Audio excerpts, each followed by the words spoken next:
Libor Nedorost je známý hned dvěma skandály. Za prvé opisoval odborné texty z této knihy a vydával je s dalšími lidmi za své v tomto časopisu. Škoda. Představuje tato částka ve svém souhrnu cirka 800 000 korun. A za druhé při odposleších gangu konkurzního soudce Jiřího Berky policisté v lednu 2004 zachytili hovor, ve kterém Nedorost slibuje studentovi Bratislavské fakulty za úplatek zajištění úspěšného složení zkoušky. Byl Libor Nedorost uznán vinným z trestného činu přijímání úplatku. Pravomocný rozsudek z července 2007 mu však nevadil v tom, aby se ucházel úspěšně o práci ve vysokém školství. Libor Nedorost i přes svoji minulost pracuje tady na pobočce Univerzity Tomáše Bati v Uherském Hradišti. Vyučuje zde studenty základ práva, tedy jeho aplikaci a dodržování s tím, že prorektorovi jeho minulost nevadí. Vím o tom a byl jsem o tom informován.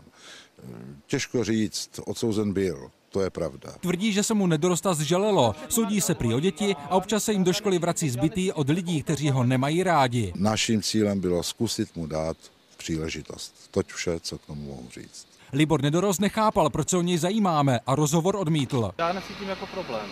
Nebo jako co mám dělat? Mám chodit kanálama nebo mám se živit čím? Studenti na to mají svůj názor. Je to asi podraz, když někdo takový učí na škole. Pokud už to dělají profesoři, tak už měli být příkladem. I ministerstvo školství bylo hodně překvapeno, kdo vyučuje právo v této zemi. Prý ale neexistují zákony, podle kterých by zakročilo. Ministerstvo do tohoto procesu vůbec nemůže žádným způsobem zasahovat. Čili společnost si musí zvyknout na to, že na univerzitách budou tu a tam právo vyučovat i odsouzenci. O jejíž morálním kreditu se dá s úspěchem pochybovat. Krajské štáby a Jiří Dlabaja, Televize Nova.